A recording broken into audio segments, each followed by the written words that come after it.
નમસ્કાર મિત્રો, આજે આપણે પોલિમર પ્રકરણની અંદર પોલિમરાઇઝેશન પ્રક્રિયા જે છે એના પ્રકાર એના વિશે વિગતે ચર્ચા કરીએ. તો પોલિમરાઇઝેશન પ્રક્રિયા એટલે અગાઉ આપણે શીખી ગયા કે પોલિમર બનવાની પ્રક્રિયા, જેને આપણે શું કહીએ છીએ? પોલિમરાઇઝેશન. તો પોલિમરાઇઝેશન પ્રક્રિયાના પ્રકાર વિશે વાત કરીએ.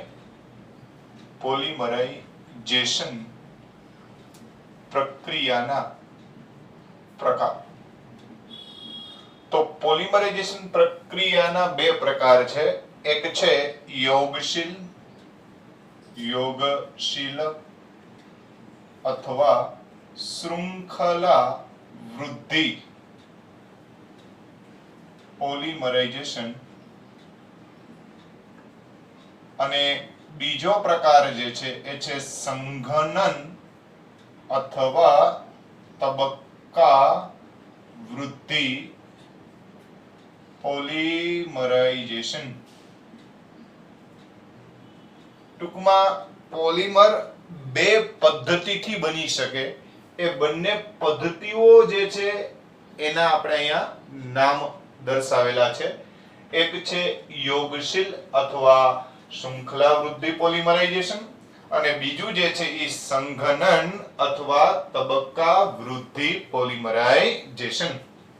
તો સૌપ્રથમ આપણે યોગશીલ પોલિમરાઇઝેશન, કે જેને આપણે શૃંખલા વૃદ્ધિ પોલિમરાઇઝેશન પણ કહીએ છીએ, એના વિશે પહેલા આપણે ચર્ચા કરશું.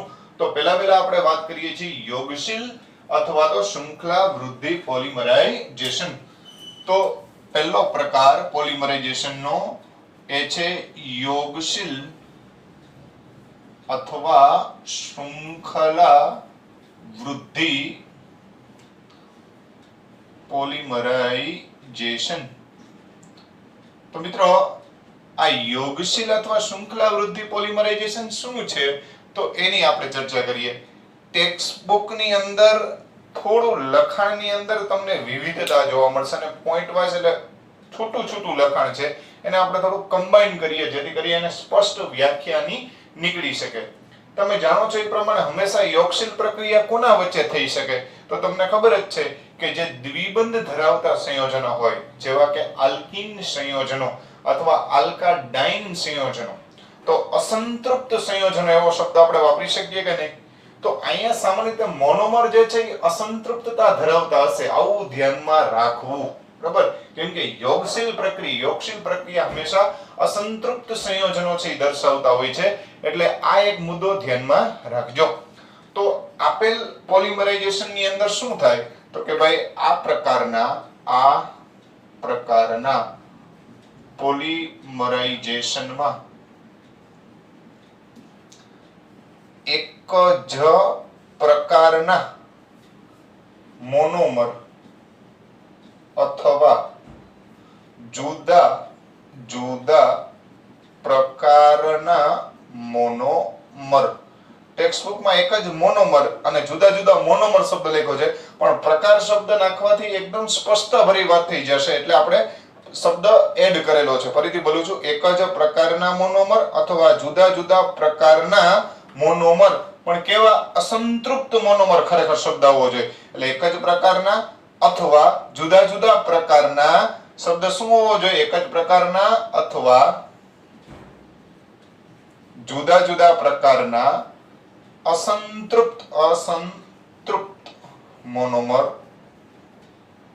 એકબીજા સાથે કઈ પ્રક્રિયા દ્વારા? યોગશીલ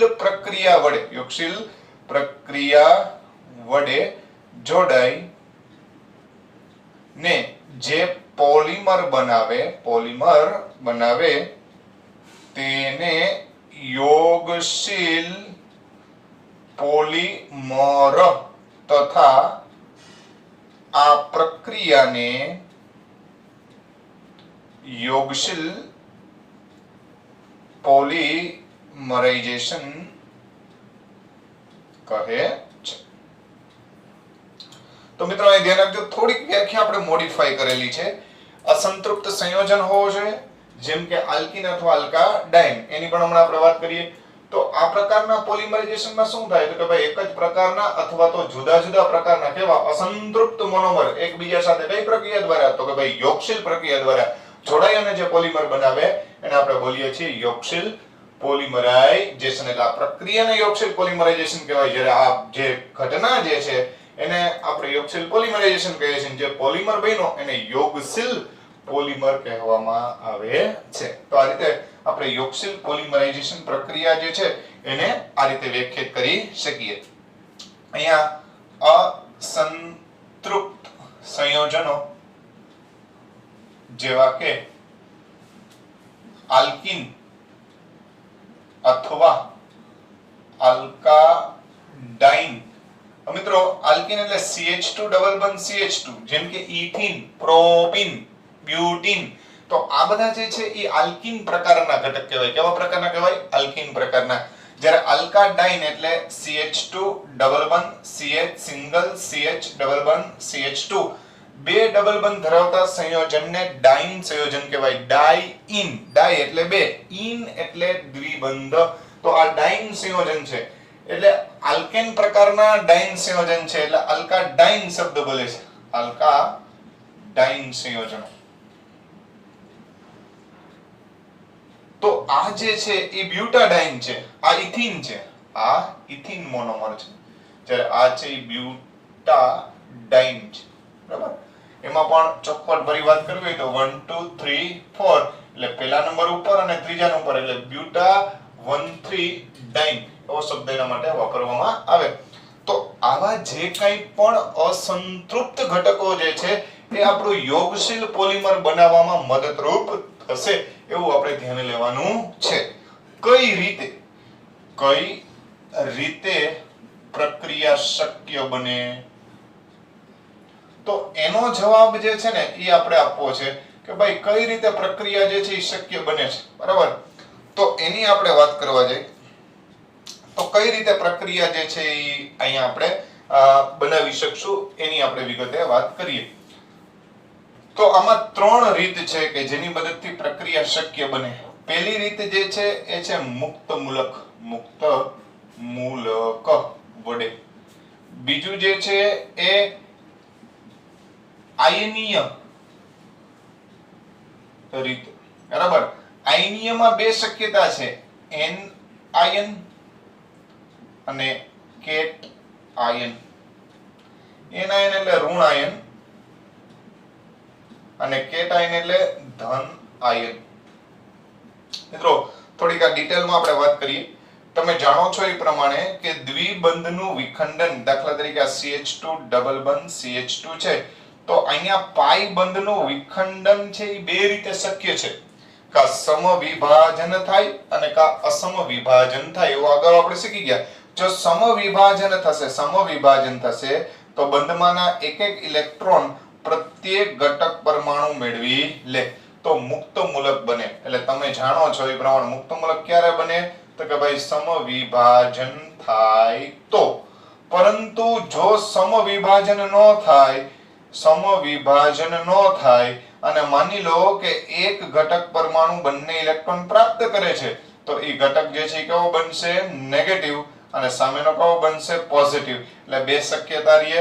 એટલે આ સમવિભાજન નથી પણ વિષમ વિભાજન છે. વિષમ વિભાજન. તો આવા સંજોગોમાં આયનીય રીતે શક્યતા રહેલી છે.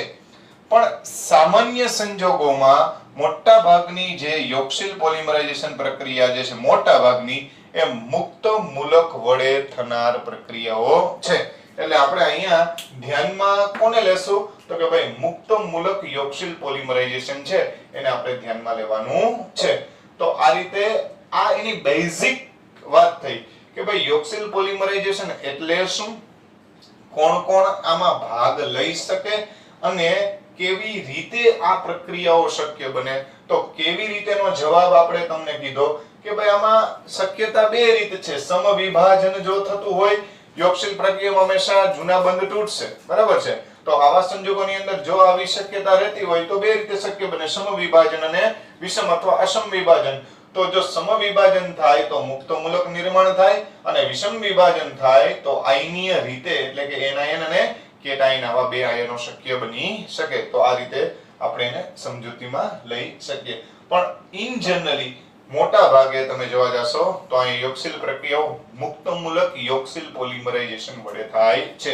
તો હવે આપણે ઇથિન માંથી પોલિથીન બનાવવાની પ્રક્રિયાનું ઉદાહરણ જે છે એ મુક્તમૂલક યોગશીલ પોલિમરાઇઝેશન જે છે એની મદદથી સમજવું છે. એટલે હવેનો આપણો પ્રશ્ન જે છે એ નવો આ રીતનો બનશે કે ઇથિન જે છે એમાંથી પોલિથીન બનાવવાની પ્રક્રિયા. તો એ હવે આપણે જોઈએ. હવે આપણે યોગશીલ પોલિમરાઇઝેશન જે છે એ ઉદાહરણ સાથે આપણે જોઈએ. તો યોગશીલ પોલિમરાઇઝેશન એમાં મુક્તમૂલક યોગશીલ પોલિમરાઇઝેશન, મુક્તમૂલક યોગશીલ પોલિમરાઇઝેશન જેને આપણે એક ઉદાહરણ દ્વારા સમજીએ. તો યોગશીલ પોલિમરાઇઝેશન ની ક્રિયાવિધિ અથવા બીજી રીતે એમ કહેવાય મુક્તમૂલક યોગશીલ પોલિમરાઇઝેશન, મુક્તમૂલક યોગશીલ પોલિમરાઇઝેશન ઉદાહરણ આપી સમજાવો. તો ભાઈ આપણે ઇથિન માંથી પોલિથીન આ રીતે બને છે એની આપણે સમજૂતી મેળવવી છે. મુક્તમૂલક યોગશીલ પોલિમરાઇઝેશન એમાં એક વાત બહુ સ્પષ્ટ છે કે ભાઈ અહીંયા આપણે મુક્તમૂલક બનાવીને કામ કરવાનું છે. શું બનાવીને કામ કરવાનું છે? મુક્તમૂલક. તો યોગશીલ પોલિમરાઇઝેશન જ છે પણ મુક્તમૂલક વડે આપણે યોગશીલ પોલિમર બનાવવાનો છે. તો શરૂઆતમાં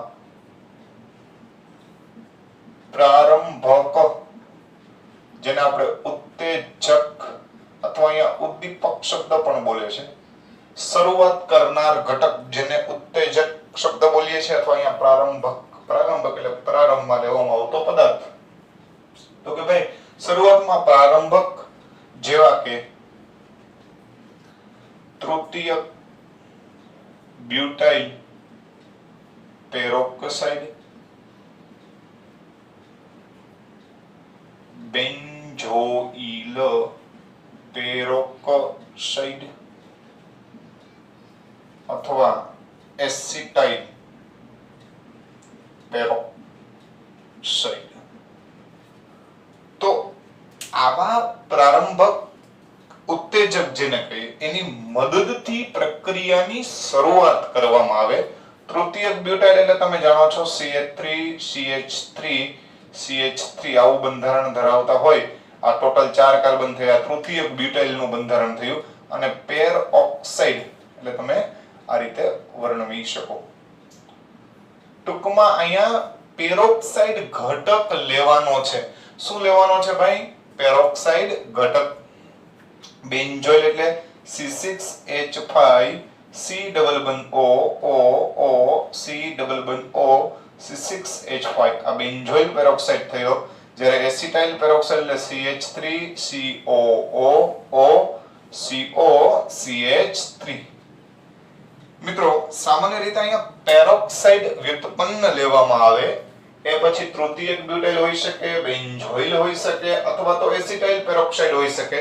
આ પેરોક્સાઇડમાં રહેલા બંધનું સમવિભાજન થાય એટલે પ્રત્યેક ઘટક છે મુક્તમૂલક સ્વરૂપે છૂટો પડી શકે. આવું કામ આમાં સરળતાથી થઈ શકે. તમે જાણો છો એ પ્રમાણે કે પેરોક્સાઇડનું વિઘટન સરળતાથી કરી શકાય.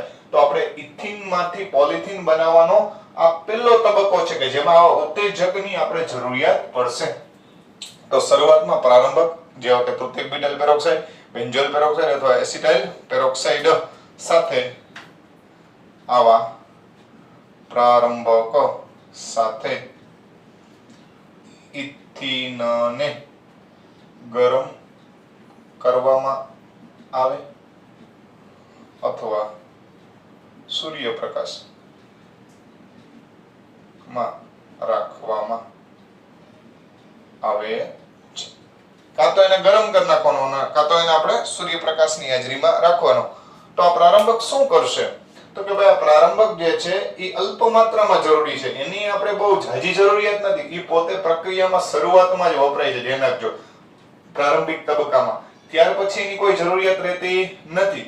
તો એ મુક્ત મૂલક ઉત્પન્ન કરશે. જેમ કે આપણે અહીંયા બેન્ઝોઇલ પેરોક્સાઇડ જે છે એને ઇથિન સાથે ગરમ કરીએ તો કે ભાઈ ઇથિન અને બેન્ઝોઇલ પેરોક્સાઇડ ના અલ્પ પ્રમાણને, મિત્રો ધ્યાન રાખજો, ઇથિન નું અલ્પ પ્રમાણ નથી લેવાનું, બેન્ઝોઇલ પેરોક્સાઇડ નું અલ્પ પ્રમાણ લેવાનું છે, કેમ કે એ ઉત્તેજકની અલ્પ માત્રામાં જરૂરિયાત છે. તો ઇથિન અને બેન્ઝોઇલ પેરોક્સાઇડ નું અલ્પ પ્રમાણ જે છે એને ગરમ કરવાથી સૌપ્રથમ શું થશે? તો કે ભાઈ સૌપ્રથમ C6H5 મુક્ત મૂલક એટલે કે ફિનાઇલ મુક્ત મૂલક ઉત્પન્ન થશે. ફિનાઇલ મુક્ત મૂલક, ટૂંકમાં હું હવે એને મુમુ કહીશ. મુમુ એટલે સમજી જાજો, મુક્ત મૂલક. તો આવો ફિનાઇલ મુમુ જે છે એ પહેલા વહેલા ઉત્પન્ન થયો. એ ફિનાઇલ મુમુ શું કરશે? તો કે હવે અનેક ઘટકોને મુક્ત મૂલકમાં રૂપાંતરણ કરશે. કઈ રીતે? તો હવે એ પહેલો વહેલો તબક્કો જોઈએ, જેને આપણે પ્રારંભન તબક્કો કહીશું. કયો તબક્કો કહીશું? પ્રારંભન તબક્કો.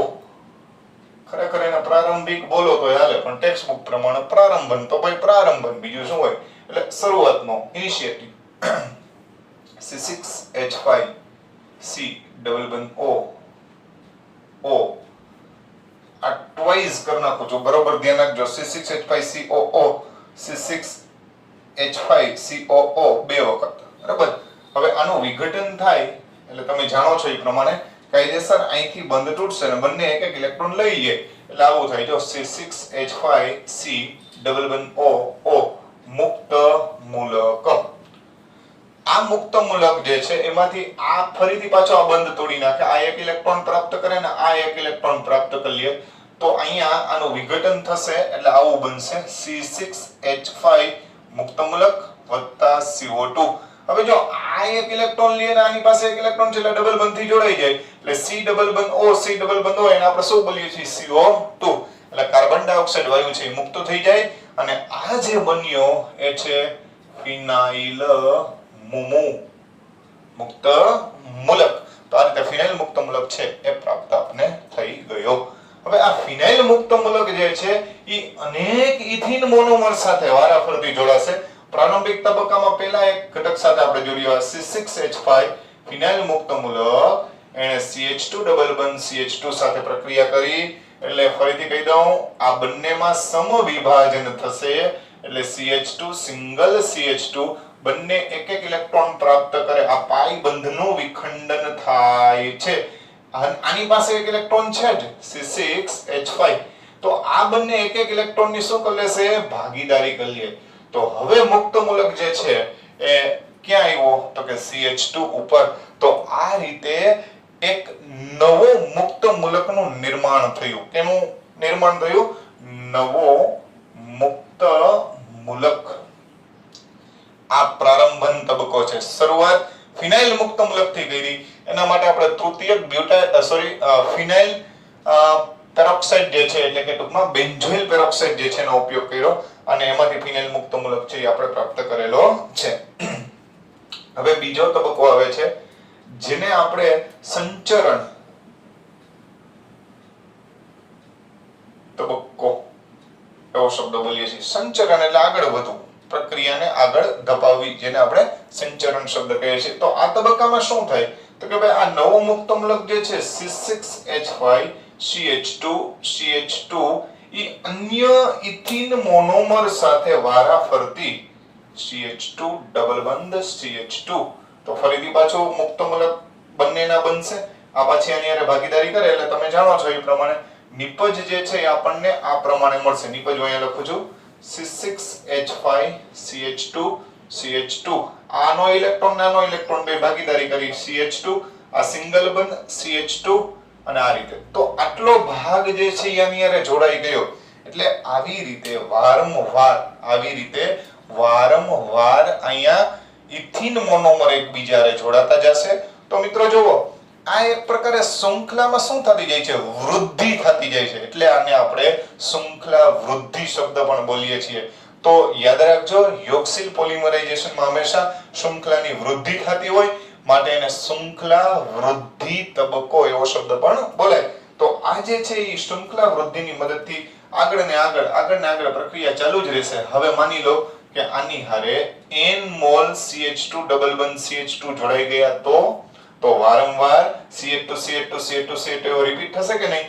તો આ મોનોમરના આધારે આપણે આવી રીતે લખી શકીએ C6H5 CH2 n ટાઈમ્સ, અને અંતે છેલ્લો જે ઘટક હશે હંમેશા મુક્ત મૂલક સ્વરૂપે તમને જોવા મળશે. તો આ રીતે વારંવાર ઘટકો છે એ રિપીટ થયા રાખશે. આને કહેવાય સાંકળ રૂપ. કેવો કહેવાય? સાંકળ રૂપ મુક્ત મૂલક. એટલે આ જે છે એ સાંકળ રૂપ મુક્ત મૂલક બન્યો. પ્રક્રિયાના અંતે પ્રક્રિયાની પરિસ્થિતિ મુજબ આવા બે કે એના કરતા વધારે ઘટકો, સામાન્ય રીતે બે ઘટકો એકબીજા સાથે યોગશીલ પ્રક્રિયાથી એટલે કે મુક્ત મૂલક જે છે એ બે એકબીજાને જોડાય અને અંતે પોલિથીન પોલિમર આપે છે, જેને આપણે સમાપન તબક્કા તરીકે વર્ણવશું. કેના તરીકે વર્ણવશું? સમાપન તબક્કો. કેવો તબક્કો? સમાપન એટલે તમે સમજી શકો છો કે અહીંયા પ્રક્રિયા જે છે એનું સમાપન થાય છે. શું થાય છે? સમાપન. એટલે આપણે એને શું બોલ્યા? તો કે ભાઈ સમાપન તબક્કા તરીકે. તો હવે છેલ્લો તબક્કો જે આવે છે એ છે શૃંખલા સમાપન તબક્કો. તો શૃંખલા સમાપન તબક્કામાં આપણે કીધું એ પ્રમાણે કે ભાઈ અહીંયા સંચરણ જે શૃંખલા સંચરણ તબક્કો હતો એની અંદર શું બન્યું છે? તો કે ભાઈ આવો સાંકળ રૂપ મુક્ત મૂલક બનેલો છે. આવા બે સાંકળ રૂપ મુક્ત મૂલક, એટલે ફરીથી હું આ લખું છું, જોજો મિત્રો, આ જે આપણે બનાવ્યો શૃંખલા રૂપ અથવા સાંકળ રૂપ મુક્ત મૂલક જે છે એ ફરીથી પાછો આપણે લખીએ છીએ C6H5 CH2 n times CH2 બીજો હું બીજા કલરથી લખું છું એટલે આપને ખ્યાલ આવે કે ભાઈ આ રીતે આને આ જ વસ્તુ બીજી વાર આવે છે C6H5 CH2 n times CH2 હવે આ બંને એકબીજા સાથે ઇલેક્ટ્રોનની ભાગીદારી કરી અને બંને જોડાઈ જશે. તો આનું અંતિમ સ્વરૂપ જે છે આવી રીતે બતાવી શકાય C6H5 CH2 n times અને CH2 આની સાથે હવે આ બંને અહીંથી જોડાય. લખવામાં ખાસ કાળજી રાખવી, અહીંથી શરૂ નહીં કરવાનું ભાઈ, જ્યાંથી જોડો ત્યાં જ શરૂઆત થવી જોઈએ. ઓર્ગેનિક ની અંદર આ ખાસ કાળજી રાખવી અને એમાં પણ આ જે પોલિમર જે છે એની અંદર ખાસ ધ્યાનમાં રાખવું. તો આ રીતે ટૂંકમાં આ જે છે એ બંને શૃંખલારૂપ મુક્ત મૂલકો જે છે એ બંને એકબીજા સાથે જોડાય અને આ જે બન્યા એ છે પોલિથીન પોલિમર. તો આ પ્રશ્ન અહીંયા પૂર્ણ થાય. ધ્યાન રાખજો, એના પછીનો જે પેરેગ્રાફ છે એ અલગ રીતે સમજાવવાનો છે એટલે એના આની હારે તમારે લેવાની જરૂરિયાત રહેતી નથી. ફરીથી એકવાર ક્વિક રિવિઝન જોઈ લઈએ આપણે. યોગશીલ પોલિમરાઇઝેશન ની ક્રિયાવિધિ અથવા તો મુક્ત મૂલક યોગશીલ પોલિમરાઇઝેશન ઉદાહરણ આપી સમજાવો. બહુ સ્પષ્ટ વાત છે કે અહીંયા મુક્ત મૂલકની વાત કરવાની છે. કોની વાત કરવાની છે? મુક્ત મૂલક. પ્રક્રિયા તો યોગશીલ જ છે પણ મુક્ત મૂલક વડે આપણે આ પ્રક્રિયા જે છે એ કરવાની છે. અગાઉ કીધું એ પ્રમાણે કે યોગશીલ પ્રક્રિયા કોણ કરશે? તો કે ભાઈ આલ્કીન અથવા આલ્કાડાઇન. આલ્કીન એટલે ઇથીન છે, આલ્કાડાઇન એટલે બ્યુટાડાઇન ની વાત કરી. એવા ઘટકો જે છે એની સાથે આ શરૂઆતમાં પ્રારંભક ઘટક જેવા કે તૃતીયક બ્યુટાઇલ પેરોક્સાઇડ, બેન્ઝોઇલ પેરોક્સાઇડ અથવા એસિટાઇલ પેરોક્સાઇડ જે તમને કીધું એ પ્રમાણે આમાંથી કોઈ પણ ઉત્તેજક ચાલે જેને પ્રારંભક પણ કહેવાય. આવા પ્રારંભક સાથે ઇથીન જે છે એને શું કરવામાં આવે? તો કે ભાઈ ગરમ કરવામાં આવે અથવા સૂર્યપ્રકાશની હાજરીમાં રાખવામાં આવે. તો પેરોક્સાઇડ જે છે બેન્ઝોઇલ પેરોક્સાઇડ લીધો હોય આપણે તો બેન્ઝોઇલ પેરોક્સાઇડ માંથી પેરોક્સાઇડ બંધનું વિઘટન થાય જેના કારણે થાય અને ફિનાઇલ મુક્ત મૂલક આપણને આ રીતે પ્રાપ્ત થશે.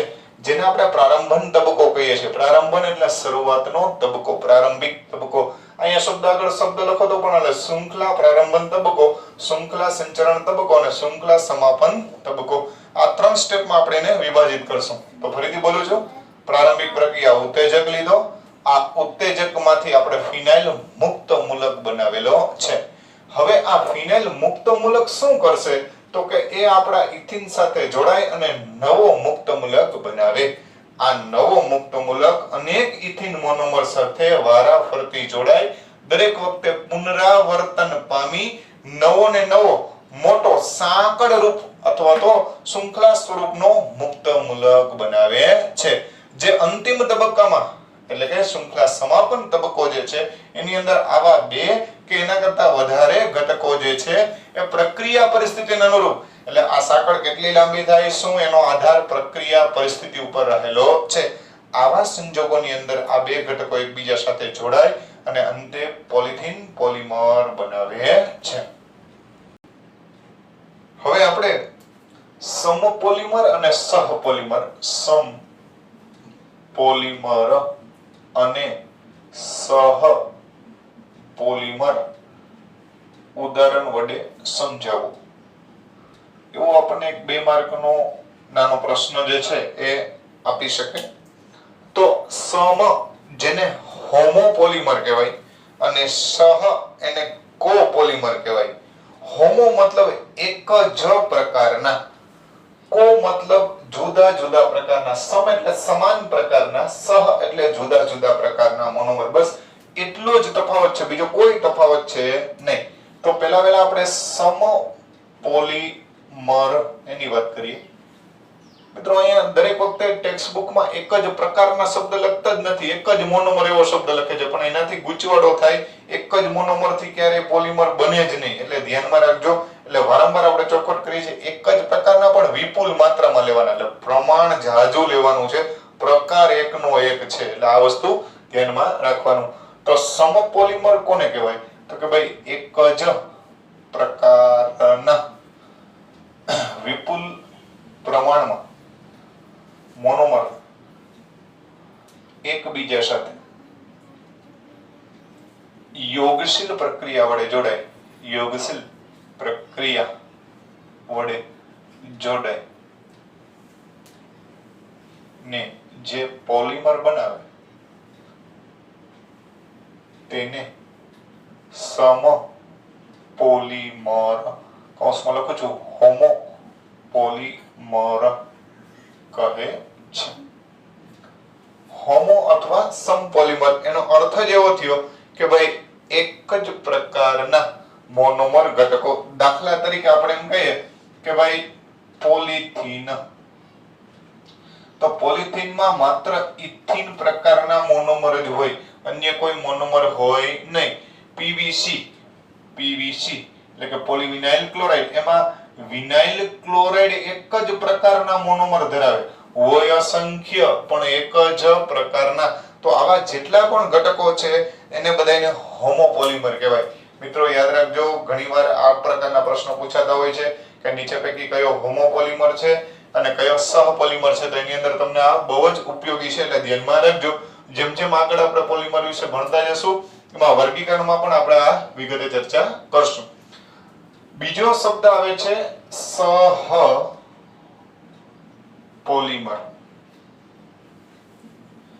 તો સહપોલિમર એટલે 2 કે તેથી વધુ પ્રકારના અથવા જુદા જુદા પ્રકારના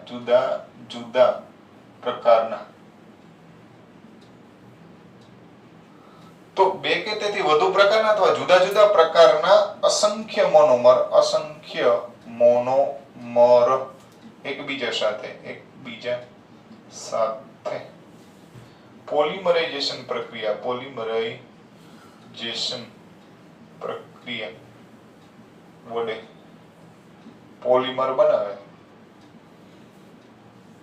તેને સહપોલિમર કહે છે. એટલે સહપોલિમર એટલે બીજું કઈ નહીં, જુદા જુદા પ્રકારના હોવા જોઈએ. દાખલા તરીકે સ્ટાયરીન બ્યુટાડાઇન રબર, જેને ટૂંકમાં બ્યુના એસ વડે દર્શાવવામાં આવે, તેમાં બે મોનોમર છે. એક સ્ટાયરીન છે, બરાબર સમજો. સ્ટાયરીન જે છે એટલે C6H5CH2 અને બ્યુટાડાઇન એટલે પહેલા હું બ્યુટાડાઇન લખું છું CH2CH આ બ્યુટાડાઇન છે. અને સ્ટાયરીન જે છે એને આ રીતે આપણે લખશું CH અને અહીંયા આપણે બેન્ઝીન ચક્ર. C6H5 ના સંદર્ભમાં પણ આપણે લખી શકીએ. જ્યારે બ્યુટાડાઇન જે છે એ જોડાય ત્યારે યાદ રાખજો આ બંને ડબલ બંધ તોડી નાખવાના. આ બંને ડબલ બંધ તોડશો એટલે આની ને આની ચાર કાર્બનની એક સંયોજકતા ખુલ્લી પડે. એ પૈકી આ બંને ફરીથી પાછો બંધ બનાવી નાખે એટલે અહીંયા ડબલ બંધ શિફ્ટ થાય અને આ બંને આગળ જોડાતા જાય. તો આ જે છે એ સ્ટાયરીન છે, આ છે એ સ્ટાયરીન છે અને આ છે એ બ્યુટાડાઇન છે. બ્યુટા 1,3-ડાઇન, બ્યુટા 1,3-ડાઇન. આ બંને એકબીજાને જોડાય એટલે આવું થશે, બરોબર ધ્યાન રાખજો. CH2